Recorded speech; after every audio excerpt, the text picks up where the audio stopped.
Good evening. Ladies and gentlemen, good evening, good afternoon to wherever you are in this world.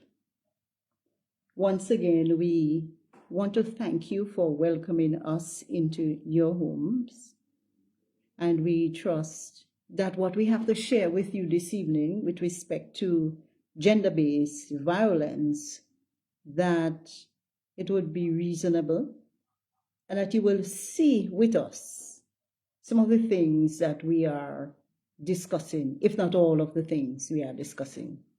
I wanted to share this link live. We have sent out invitations to many others who we will want to hear from. So thank you for viewing with us. So this evening we are talking about gender-based violence because there is a vexing situation that continues to occur in St. Vincent and the Grenadines. And I'm not saying that St. Vincent and the Grenadines is by far the most popular or the least popular, but we are part of this world where we are facing tremendous challenges. But on a small island developing state like ours, it is critical that we take note of a number of things and try our very best to see how best we can fix, if at all, or manage, if at all, some of our situations, some of our issues. I'm going to be sending you some invites and ask that you invite others and connection. Okay, there's a slow connection. Good evening again from St. Vincent and the Grenadines. My name is Doris Charles from the National Liberation Movement here in St. Vincent and the Grenadines. My navel string is buried someplace, but I belong to these islands, of which I am justly proud. These are the islands we call home. Thank you for tuning in with us and for helping us to understand this phenomena of violence against gender, because there are some men and some women who have been killed, murdered, and we are wondering what it is that really hit us over these many years. But we are where we are. So thanks again for tuning in with us. Share the link live, share the link as we continue to discuss this very important topic for the next hour or so. I want to express a very special thanks to persons like, that's before I get into the meat of our dialogue today. I want to express a very special thanks to persons like Gwyneth Earl Daniel, better known as Old George, for Janice Fraser, she is deceased, may her soul rest in peace, Celine Jack, Nellis Robinson from this particular constituency of South Leeward, Cheryl Johnson, the number of persons who worked at the Women's Affairs or Gender Affairs Division years ago, as well as within the Ministry of Social Development. People like Fern Cato, Ruby Bowman, Janine Oliver. Sandra Davis at the time was, I think she was the senior officer or head of our department at the cooperative department there in St. Vincent and the Grenadines. She's now retired. People like Rosita Snag, who is also retired. And I'm making a point when I'm calling all the names of these persons with whom I have worked and interacted over the years and would have learned a lot specific to gender-based violence. You have Polly Oliver, Dr. Andrew Simmons, John Brown, may his soul rest in peace, Miriam Roach, Jacinta James. There was a gentleman by the name of Anton. Can't remember his surname at this time. But Anton worked, I think he was at the time deputy to Polly Oliver, who was the then head of the Gender Affairs Department or Division. Then you had folks like Chalice Stapleton, Amo Jackson, Denise Harold, Harold Fraser, Nathaniel Williams, and there are numerous others who dealt with women's issues, gender issues. We had persons also like Renée Batiste, and I'll tell you, she was a former minister of government, and also persons like Kay Bacchus, a lawyer here, barrister. Both Renée and Kay are barristers here in St. Vincent and the Grenadines. The thing about meeting Renée as a junior officer, I remember I was on an interministerial committee, and she began talking. I was representing a particular ministry I was working, and she was talking about the Committee on the Rights of the Child. And she began to expound the legal aspect of things. And I'm saying, wow, even though I wasn't a lawyer at that time, I started to question a lot of things specific to the development and care of our children and our women and men here in St. Vincent and the Grenadines. I want to also say this to us, is that it is generally, not in all cases, but generally, it's the men who pull the trigger. It's the men who use the knife on our women. That's the kind of violence that we are dealing with these days, the kind of crime we are dealing with these days. Also want to say this, that long ago, each ministry, as far as I knew, operated as a team. So there was continuous training. There was the basic communication skills that we were able to sit and learn. You know, we were able to take up certain things and say, this is the way it's done. So there was a sense of community even within the ministry, the ministries, and to hear that we have another woman, not that all of those things operating at the same time prevented anything from happening. But I find as I sit and I look back, as I reflect, there was a greater sense of community, a greater sense of care, a greater sense of cooperation among members of a particular staff towards those who would come in and be counseled by all of us. As a matter of fact, I was chatting with one of my supervisors. I am now retired, but as a young officer back then, I was saying, but I am at cooperatives. Why should I be concerned with what is happening in that other particular ministry? And I was directed by people like, directed by people like Andrew Simmons, Dr. Andrew Simmons, and Sandra Davis, and Harold Fraser, Nathaniel Williams, and others, to say this, that we are one ministry. So if we go out and we see a particular issue, I remember one that came to mind, no name calling, but this particular man had his woman well bodied up, flipped her over, and was ready to do a number on her. Not that I placed myself in harm's way, but I was able to call out and say, oh, no, not do she so, God, not do she so. And then others came on the scene, and we were able to part these two persons who were fighting, a man and a woman. And, they're not together today, but they would have had several children together. And that's what I'm getting at, because I'm outraged about what is happening.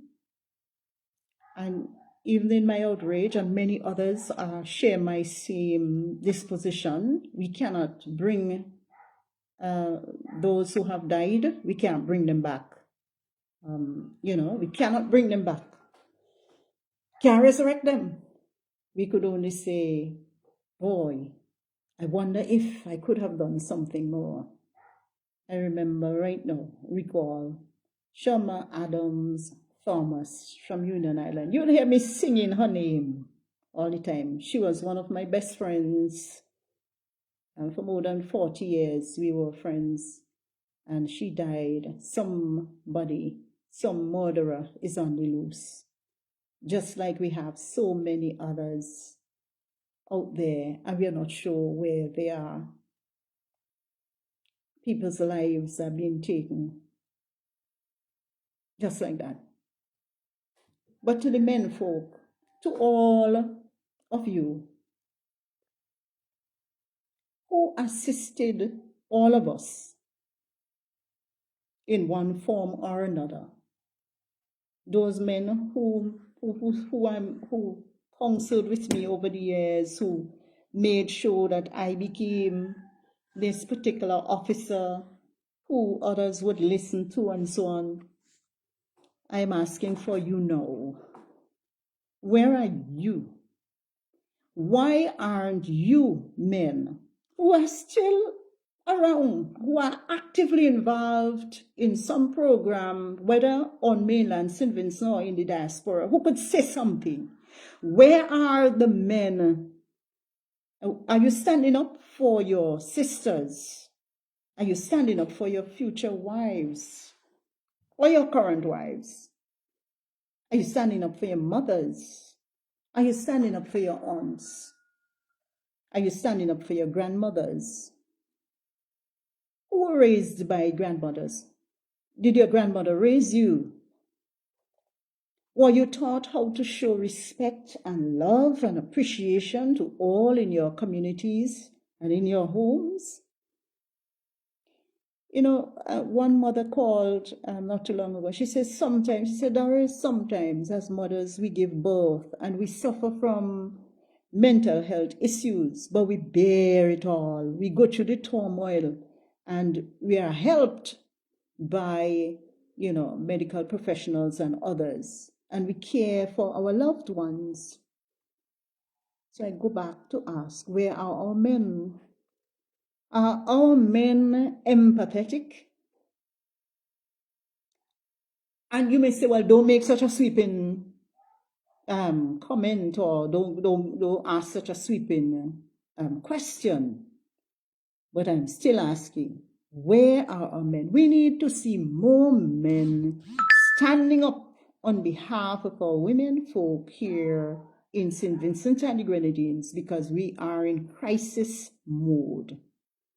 So I am urging our men folk, don't walk away from your children. You know, it have some men who they went with a particular woman or women, and they gave birth to 2 or 3 children, and then they walk away. They wipe their hands and they walk away. They ignore what they have done and refuse to stand up to their responsibilities.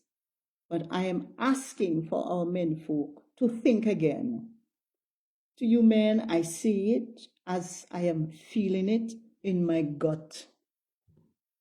It is not about providing financially alone, but it is about emotional support to your children, to women in your lives, So that's what I am begging of us.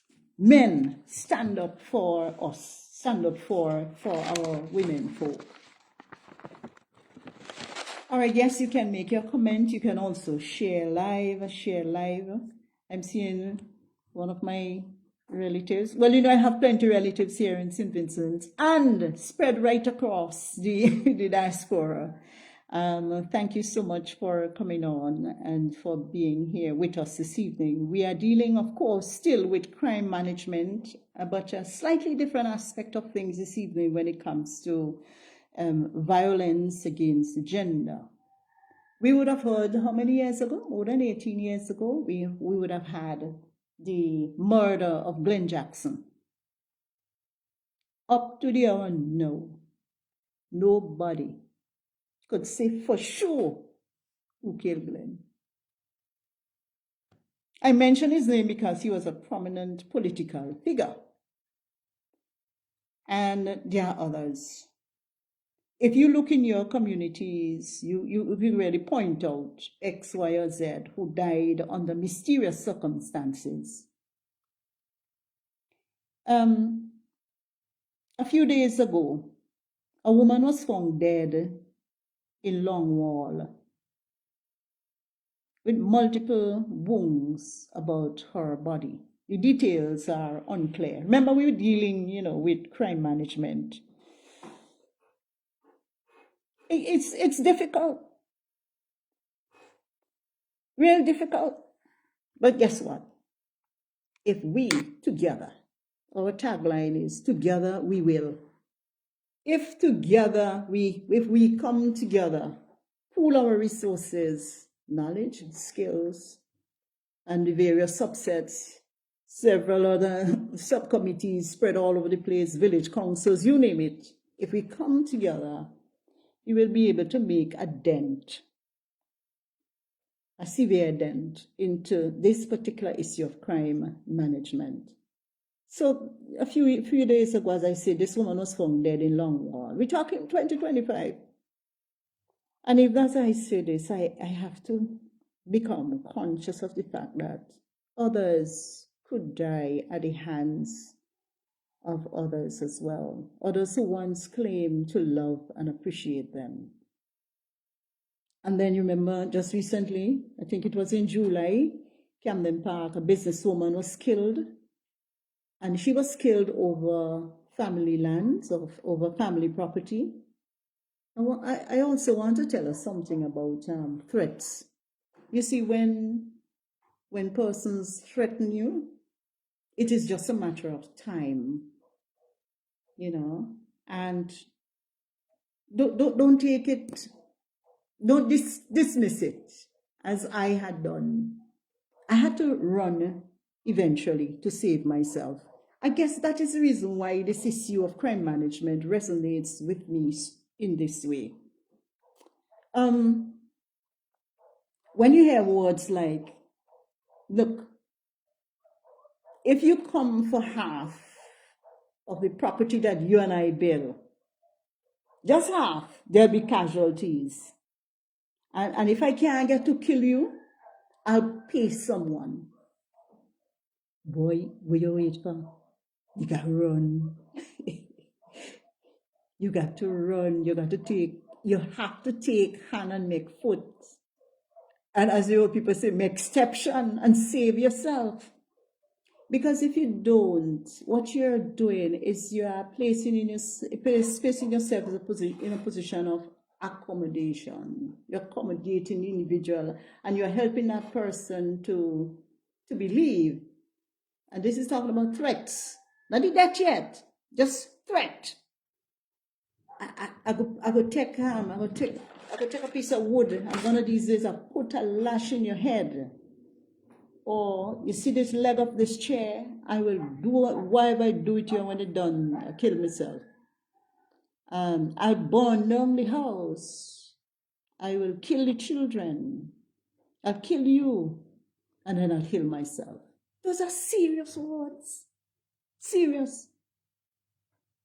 You shouldn't even bother to think, I wonder if a joke he's making. People don't make jokes like that. It is just a matter of time.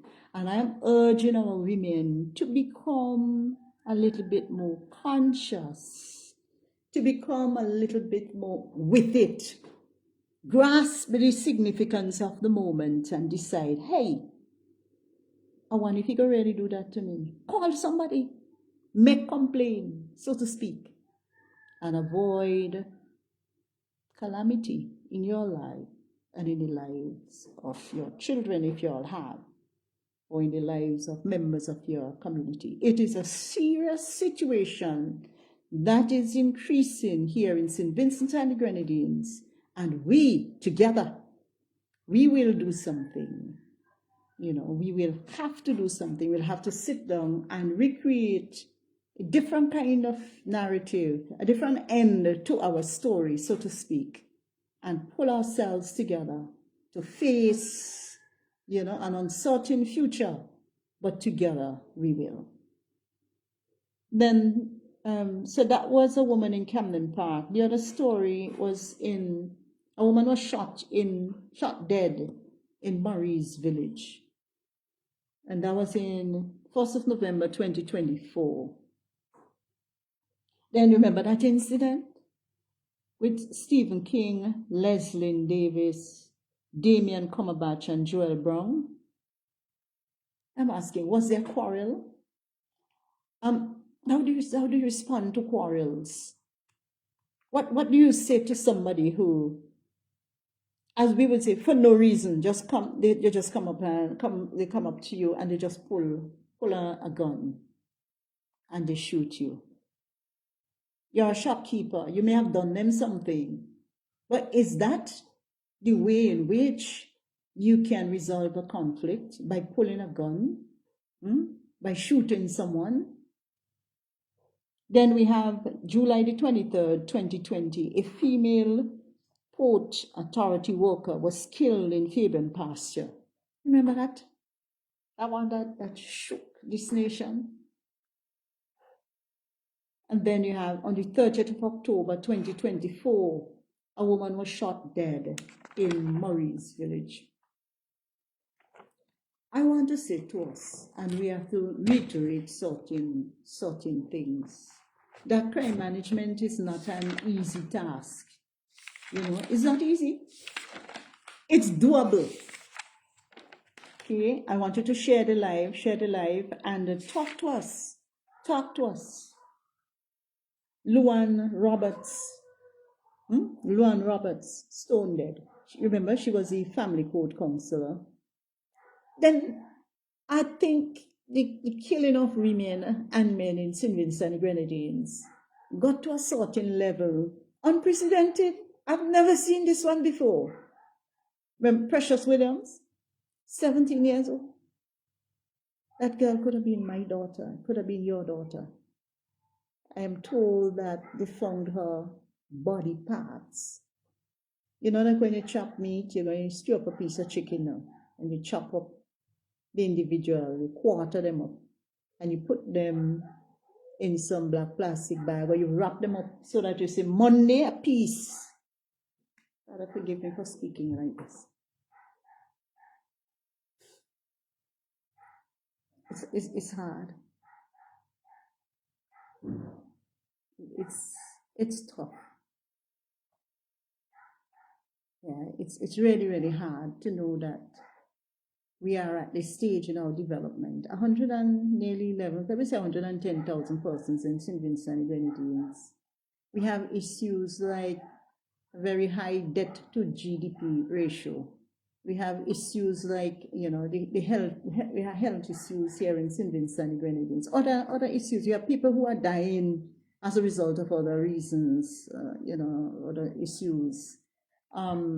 We have the fallout from injections and other things. You're hearing all sorts of stories. You can't substantiate some of these claims and so on. And Veronica Small, Altavia Bilingi, and so on. And they wonder, well, what if the next person is you?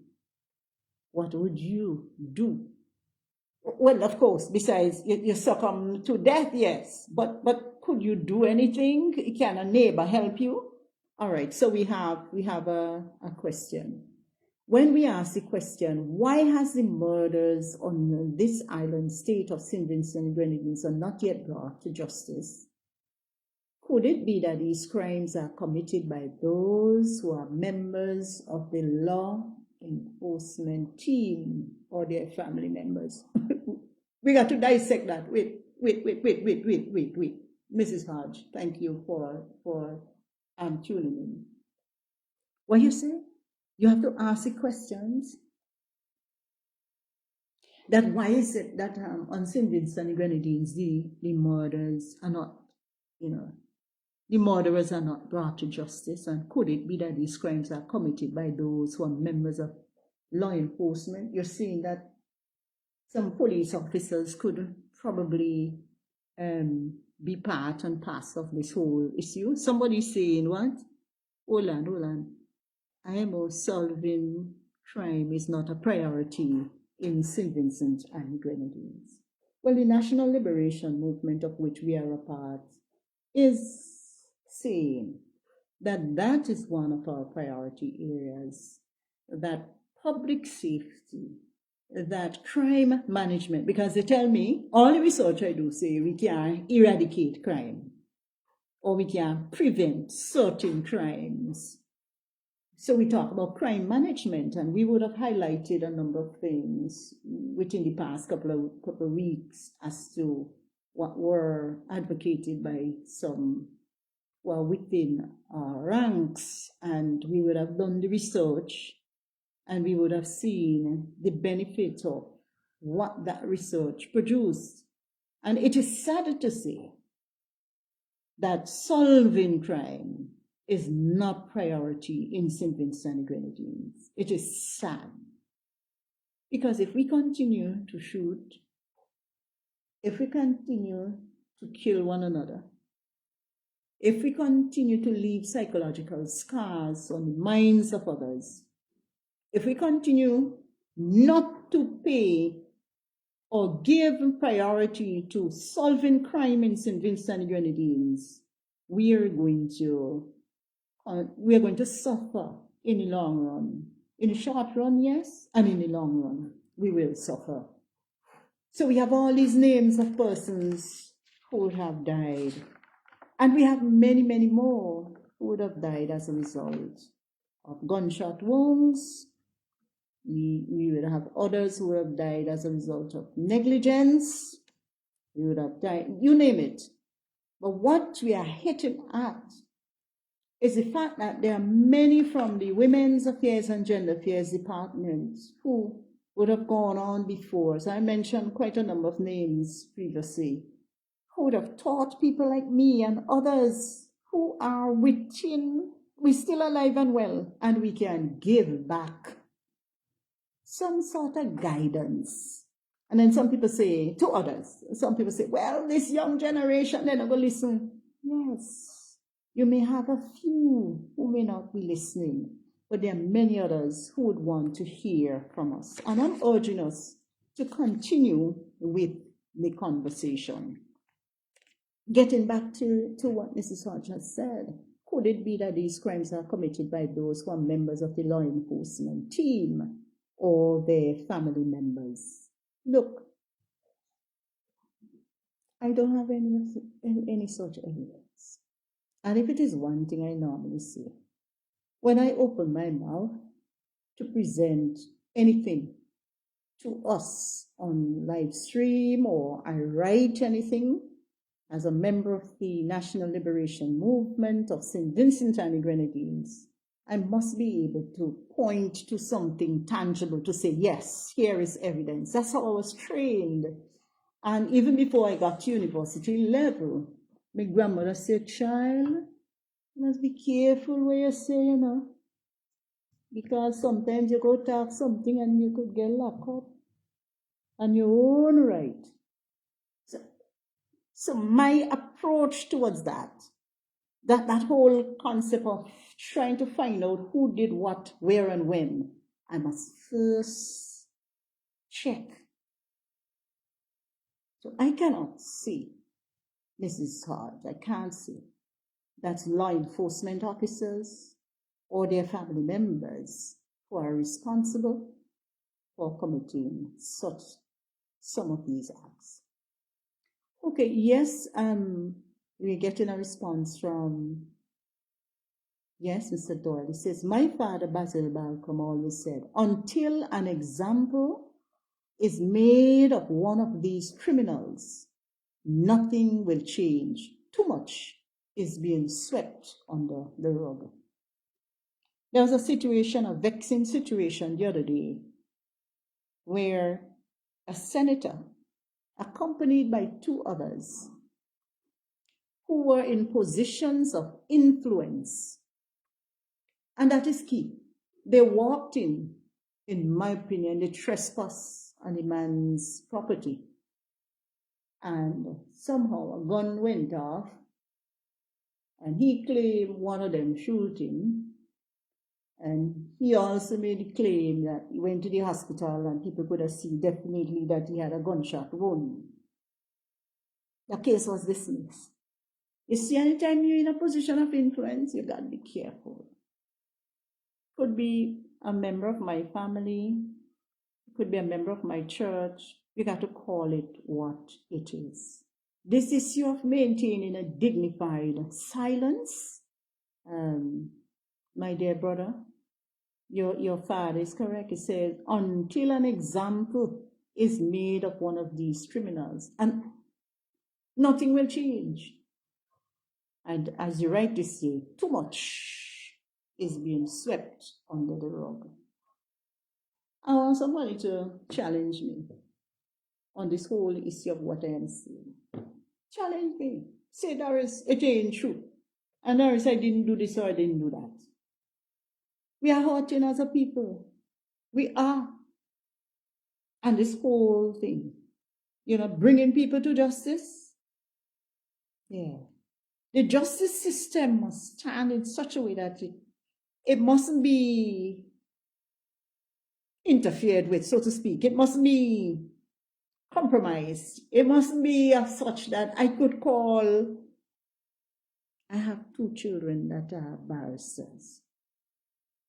I will pick up some big piece of stick and pelt and knock somebody, and then they drop down dead. Eh? So what I must do now, run to one of them, call them and say, I did knock down such and such a person, and I want you all to plead not guilty. But I explained to them, this is what I did. Because they're my children, they must get me off. Is that fair? Did I not take somebody's life? Look, share the light. And I am thanking you so much for your comments. The next couple of minutes, what I want us to look at is conflict resolution techniques. I was researching, and I should say we were researching. A number of us do research and input into what I would bring to us as a nation. Climate is quite hot. The first one is listen for what is felt as well as what is said. So let's go that again. Listen for what is felt as well as what is said. I'm going to repeat that again. You're in a conflict situation. You and the man are going back to gender-based violence now. Because it's true a little bit there. Listen for what is felt as well as what is said. If you feel fear in your gut, you will still stand up and say, no, I don't figure he mean that. But some of us were taught that if somebody said, boy, I will kill you, what did he say? But see what I'm going to do, I will kill you. That you figure that, nah, you don't really mean that. You see, anytime we have a situation where some persons say things, you may rattle it off. And my grandmother say, always take a man by his word. Always. Always take a man by his word. So you've got to be careful. Listen to what is felt. If you feel fear, know for sure that that's something. Women, that is called women's intuition. I don't know what you call it in men. Is it men intuition as well? Because there are some women who do the same to men. Just the other day, I had a gentleman who was doing some work on an old vehicle that I had in this place. And he started crying. So I said, well, I thought, well, probably I did him something. So I said, well, what happened? He said, my girlfriend and me, we had really issue. And the girl lashed me in my head and we go to the police. And me tell the police, and the police laughed at him. And so I was able to sit him down and we talked and so on. They're not together, by the way. No longer together. So that's number one. So you listen for what is felt. Women, I beg you, please listen for how you feel. Listen for what those words evoke in you, as well as what is said. I will kill you. Let me tell you something. The next time so and so. And sometimes they make us swear in the hand, and they kiss the hand and they look upwards. You got to listen to that. Don't be foolish. Don't ignore something inside of you there that tells you, he really mean it, or she really means it. Number two, make conflict resolution the priority rather than winning or being right. You know, sometimes you know you're right, all the reasoning. One like me, you know, you do the research, and you know 2 + 2 = 4. Mrs. Hodge, she too do the research, and others within our movement and elsewhere, and they say definitely, look, conflict resolution must be a priority rather than you trying to win the argument. Because in winning the argument, you might lose your own soul. You might lose your right to a particular property. And I'm not saying to give up your right, you know, but I'm saying resolve the conflict. Pursue conflict resolution and make that a priority. Make it high, put it high on your agenda, that you want to sit and reason this thing out. And if you have to give a little and so on. No, conflict resolution in the heat of a battle. Definitely, that is the time you're going to resolve conflict. The man pull a piece of wood, somebody choking you off in a bit. No, that is not. You can't apply conflict resolution techniques in the heart of a battle. So you've got to know when, how, why, where, whom, and all these other issues. You've got to know how you're going to trigger these conflict resolution techniques in order to resolve a conflict. Then somebody might say, Sister Charles, you always talk all them kind of thing. But you must remember, it's not all the conflict and them that could be resolved. Conflict resolution techniques. Sometimes you have to agree to disagree. That's part of the process. But you can't stand up with a junker stick, as we would say here. A junker stick, for those who don't understand, is a big piece of stick. And somebody else has a cutlass in the hand, or somebody has a knife ripping sharp, as we would say as well, and expect to resolve a conflict that way. And are hitting at our men folk who have sisters, who have aunts, who are raised by their grandmothers, who will have future wives, those men who have mothers. All men are mother. Even them who say, she not my mother, and all kind of story. If you're raised by grandmothers, you're raised by aunts and so on within your community, you must have a heart for the rest of us. Stand up for us. We're not fighting against men to say, oh, women better than men. We were created for particular purposes, and even the shape of our hands are different. So men are men, women are men, and women are women, men are men. I beg your pardon. Women are women, men are men, and were created from a biblical standpoint. I'm speaking because you know that is what has motivated me all my life since me little. Those concepts of love, justice, peace, loyalty, transparency, Those are also some of what we have inculcated as our core values within the National Liberation Movement. And I'm saying, by extension, families.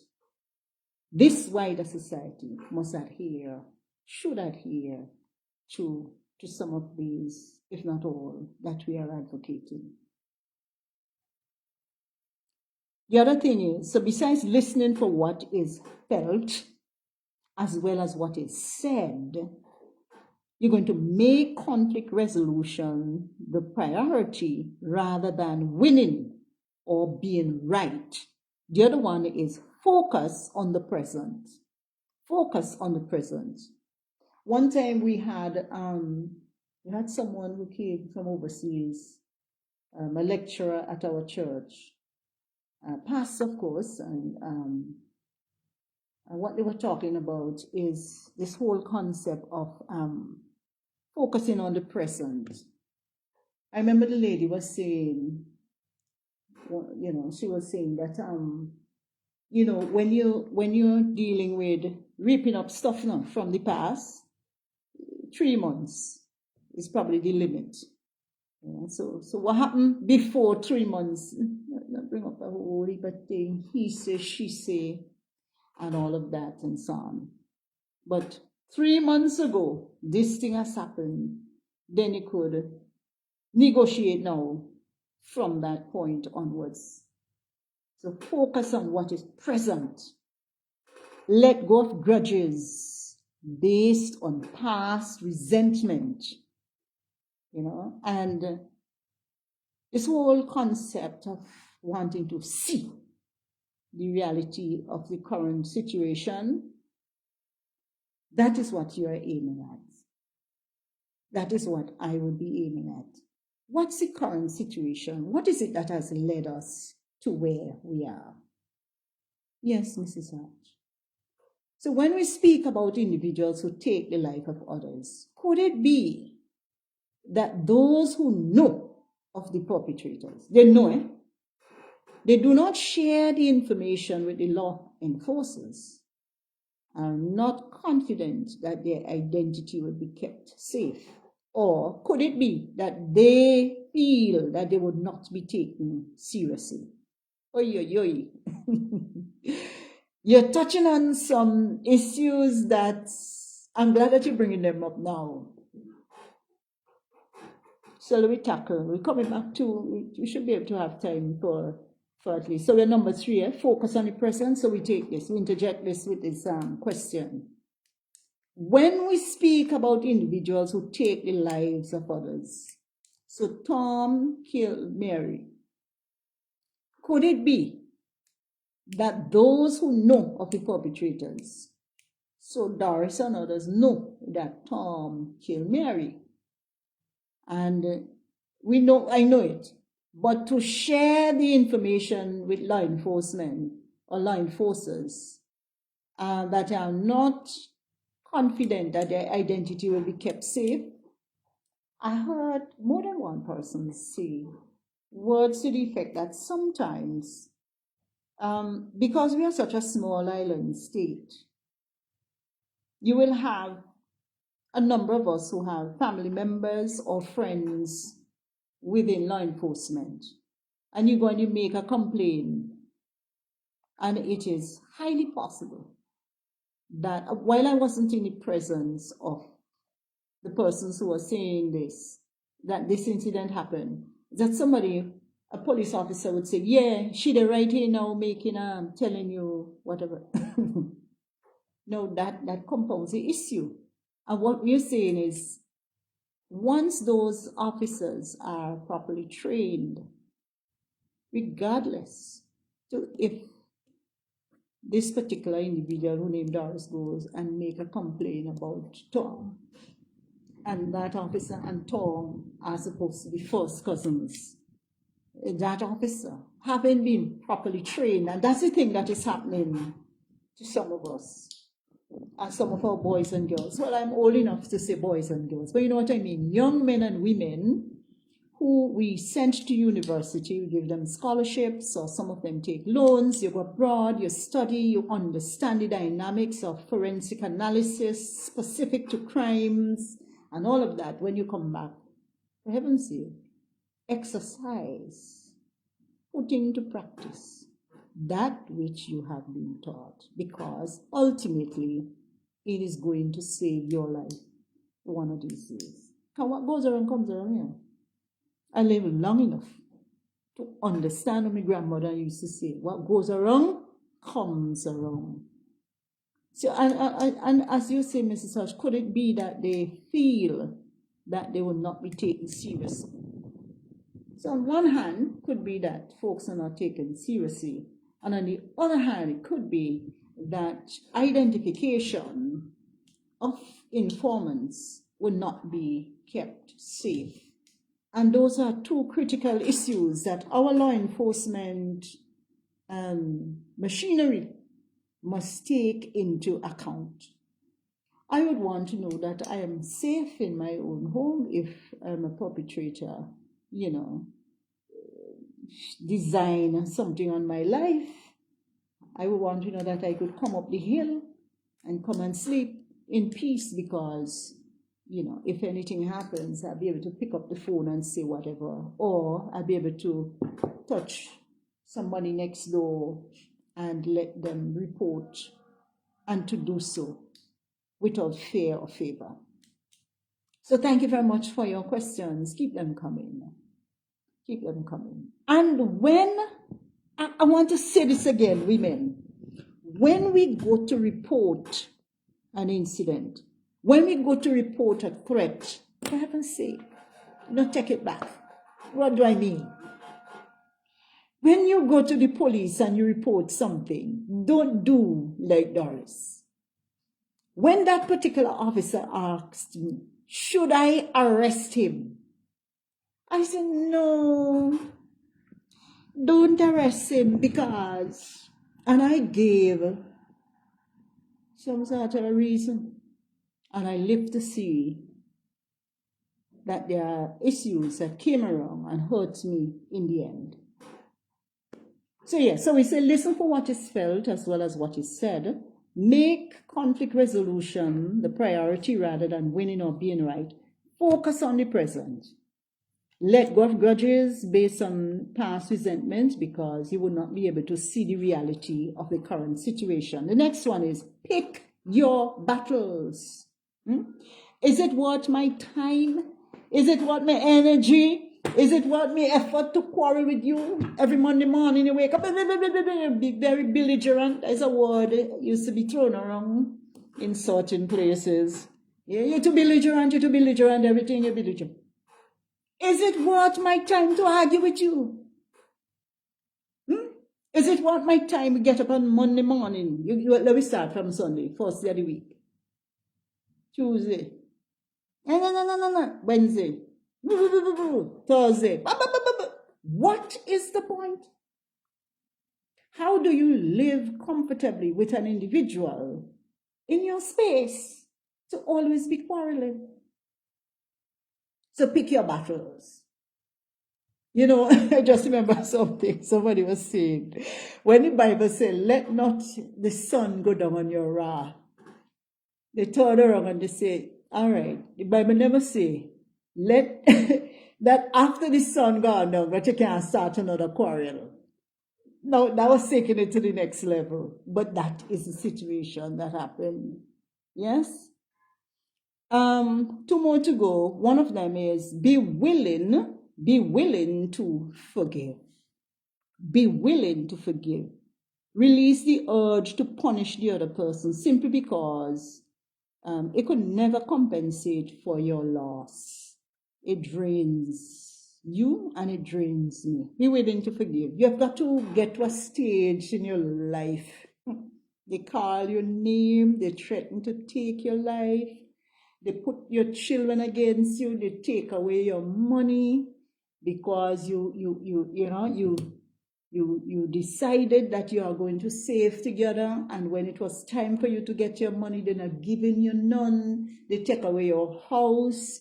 They even threaten to put you outside of wherever you live now. And they say, okay, you deserve to go on the street. They send people to curse you. They all kind of things they do to you. Be willing to forgive. Yeah. That's the only how you'll be able to smile. That's the only how you'll be able to carry on your life. Because the purpose for which you are created is inside of you, not outside. It is inside of you. And no man or woman could take that away from you. Be willing to forgive. I'm not saying to be stupid. I'm not saying to, how do you say it? To decide, you know what? Oh, yes, sister, no. But wait until Mr. Daniel gone. I will throw a bucket of water on him. No. I'll throw a bucket of water on the other man who did stand up with me. No. I will take a breadfruit and pelt and so on. No. Be willing to forgive. So release that urge to punish the other person for what they have done to you. And it's quite easy. You get your brothers and sisters in the community. You tie a piece of string, you do whatever you wish, piece of bamboo wish, and you're really and truly motivated to go beat up that person. No, man. Because what you do, you carry on this cycle of violence. Somebody has to take, the bigger position and stop. You have got to stop. Move yourself out of harm's way. Be willing to forgive. And the last, by no means least, know when to let go of some things. You got to draw a line in the sand, the proverbial sand. You have to draw a line somewhere in your head. Wherever it is, draw that line and let it go. Somebody said the other day, boy, the man who be do such and such to me. I said, so where is he? He dead. More than 15 years now, he dead. But he has died 15 years ago. Why are you holding on to that? Agree to disagree. Choose to disengage and move on. There are some persons who can move on. They come to a funeral, they see you in the supermarket, they stalk you, they do all sorts of things. Know when to let go of some things. Some things. Agree to disagree.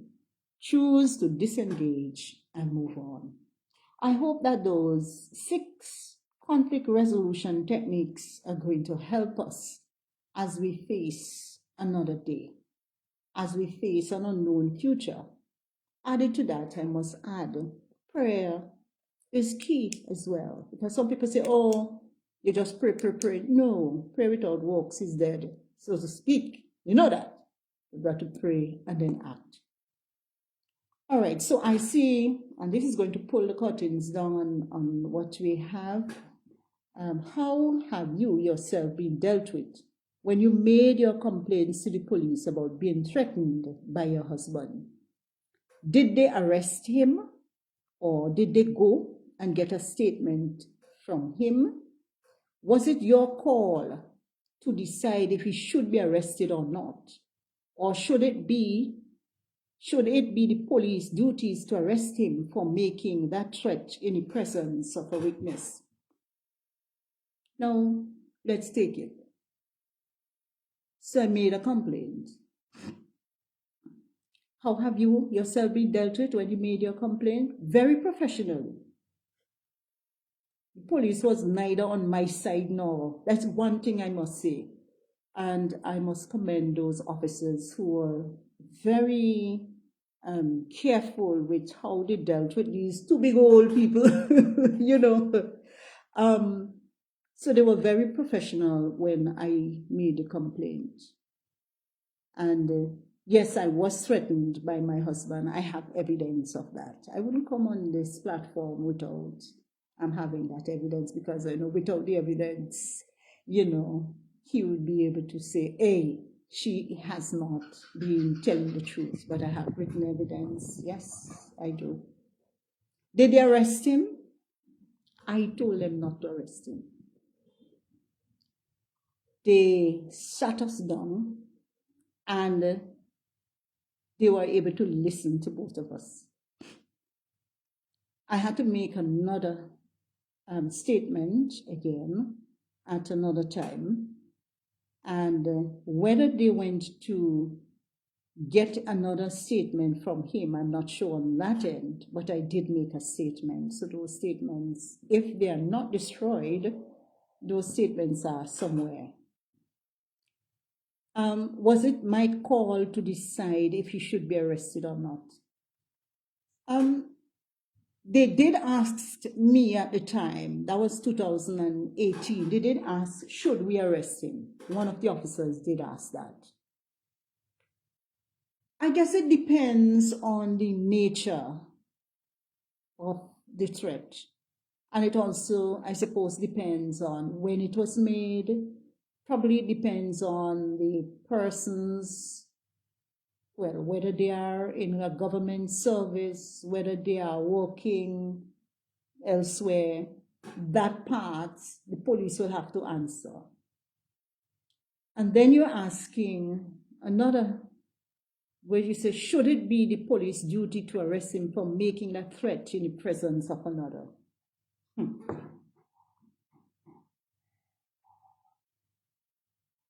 That's quite an interesting question that you have put. I have studied the law. You have also studied the law. And I'm not talking about formal legal studies. I'm talking about reading what is right or wrong, specific to these threats. Yes, he threatened to take my life. He threatened, the first threat was a face-to-face threat. And I'm saying this to us women. When a face-to-face threat is made, the first time it is made, you're kind of like, what? Nah, I don't think that this is real. Sometimes some of us, we are naive and we dismiss. I am saying to you, women in St. Vincent and the Grenadines, for heaven's sake, if you are threatened by someone who claimed to have loved you, whether or not you all have children, whether or not you're married, I'm asking you for heaven's sake to take it seriously. Because more than 10 years after, that threat came again to me, but this time, the intention was the same, but the reasoning for taking my life was different. I'm not joking. Some people said to me, no, he would never do that. Let him challenge me on that. Let him challenge me publicly or privately. And sometimes when I talk, people say, well, your face, they're nice and, quarreling, because I choose not to allow that to dominate my life. But I am using that example to help us to understand that if someone threatens to take your life, it is possible that they will. We cannot ask those persons who are now dead how many times they were threatened, or how many times they reported it to the police and probably turn around and say, no, don't arrest him because of whatever. It's a difficult thing for me to really relate, Because that individual, I stood up in front of a church and the community and say, I will, and I do. That individual I gave myself to, and putting all others aside, and decided that that individual would be the father of my children if I was supposed to have it. I didn't know yet, but eventually we had children. What is also critical is that sometimes when we ignore these threats, and then the children, because sometimes all we do is quarrel to try to see how best we could solve the situation for ourselves. So that situation sometimes create other issues within the family, so that children would turn around and say all negatives about individuals or parents who they think are the weaker of the two. And probably it is their way, negatively, it's their way of saying, come on, man, get a backbone. You're hearing all these things. Why are you still standing up and laughing and pretending, putting on your hat and bag and all of that? It's serious. That's what I'm talking. It's serious. Yes, he threatened to take my life. Yes, he threatened to take my life on more than one occasion, he has. And I have evidence. Yeah, I have written evidence from his own lips. Yes, he has threatened to take my life. Was not this the cause to have him arrested and have his gun license revoked and have him dismissed from a government office? You're asking some tough questions, you know. Serious now? It was cause enough to have him arrested. But remember, I am the same one who turned around and said, don't arrest him. To have his gun license revoked? Of course. Yes. And to have him dismissed from a government office? Well, here it is. Not that I'm making excuse for reasons for dismissal, but you have no integrity legislation. That could be political integrity we're talking about. But you have a situation where the culture of the day, I'm going over like 5 minutes, eh? Yeah, you have the culture of the day, which seems to suggest that when two persons appear to be loving and thoughtful to each other and they are in the public's eye, hold hands sometimes, drink a glass of whatever, share with whatever. In other words, to all out there, to all and sundry, it would appear as if it's a normal, regular relationship. And the culture of the day that I have assessed over the years seem to accept that there will be times when there are things like, you know, little pull and tug. Grandmother say, teeth and tongue does meet. I've come to realize that there are some persons who are mentally ill and they don't know it. They may be suffering from something. We don't know. We are not medical doctors. Well, unless medical doctors are here. But this is the situation. But it's really difficult for me to, difficult in the sense that you're asking some questions that I don't have some answers to. And some, again, I have to be honest, to help women folk to understand that if it happened to me, it could happen to you. And please take action to save yourself. His behavior is a very bad example to our youths and others. Of course it is. But remember, we also say don't wash your dirty linen in public. There are some things that I'm sure he may say, he may point to me as being the party who has been at fault to provoke him that way. I am not making excuses for him, but not all men operate on the level of my husband, as he then was. Not all men are bad. Not all men threaten their wives. Not all men are molesters. Not all men are of such a nature that we don't want to associate with them in this life or the next. Not all men. You understand where I'm coming from? Because can they be redeemed, so to speak?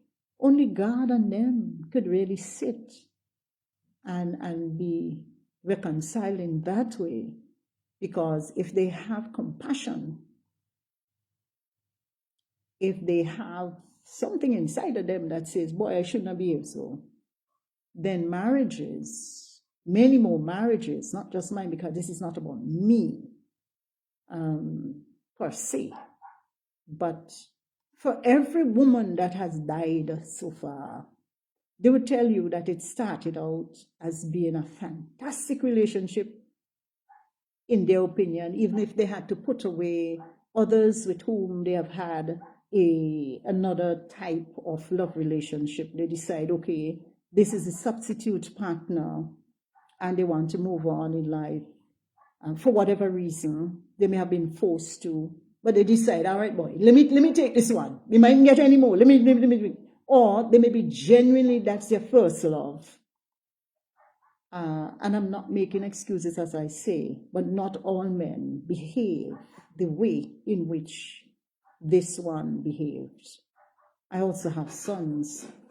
I wouldn't want them to treat their partners the way I have been treated. I would want them one day to understand that this was not the norm. I would also want other young men and old men in this society of ours, or wherever my voice or this video is being looked at, I will want them to understand that not all of them are bad or have lost their way. So I am encouraging all of our young men, all men everywhere. I'm encouraging our women folk as well to continue to prayerfully order your steps in God's words. Okay, so right. So this will be the final thoughts. He said, we will never paint all men or women with the same stripes. We are all individuals. Thank you for reinforcing what I was just saying. When someone is out of order, we need to correct them as soon as possible. And that is the issue. I think one of our pastors said recently. He said, when you are threatened, look, this is so serious, you hear? That this is the best way I know how to help some of our women understand that you are not alone. You are never alone when it comes to being an abused individual in St. Vincent. And it doesn't have to mean that you have been beaten with a stick or a piece of barbed wire or whatever, a leg of a chair. But psychological scars are left on some of our women. Some of our women are dependent on their menfolk for money, for their livelihood, and so on. They can't move, they can't run, they just can't. They are fixed in a position. And their children would say, but mommy, if you do that, look at what will happen. One of my friends died. We don't know who killed her.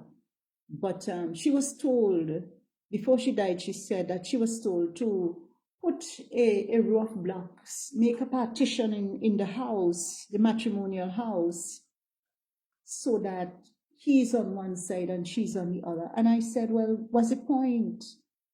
And eventually she died. He is on the suspicion now for taking his life, for taking her life. Women, when you are threatened, please listen to what's inside. Don't take it for granted. Don't dismiss it. If it happened 10 years ago that you're threatened, know for sure the intention will remain the same. If something is wrong with that individual, the intention will remain the same. The reasoning for taking your life could change because they really want you out of their life. May God help us to understand that not all men and women are the same, but our appeal to our women folk, especially because it seems to me that there's more men killing women from the statistics that we have read so far. We have researched so far. There's more men threatening to take the lives of women. We're saying, women, take heed and save yourself. Do whatever it takes to maintain as normal as possible the life that God has given you until he say it's time for you to rest in that grave. We will never paint all men or women with the same stripes. We are all individuals, individual needs, and there are some people, as I say, are ill and they don't know it. They walk quietly through the streets, but something is wrong with them and they need to see a doctor. We don't have to tell them that, but something, I'm sure, something inside them must say, well, really and truly, there's something wrong with me now. When someone is out of order, we need to correct them. I don't care who they are. It could be my children, my grandson, or whoever. If you're out of order, we need to correct you. You need some sort of correction. Otherwise, you will do it again, you see. Because you get away with the thing the first time, and you'll do it again. All right, the time has expired. All right, may God richly bless you, and have a great evening.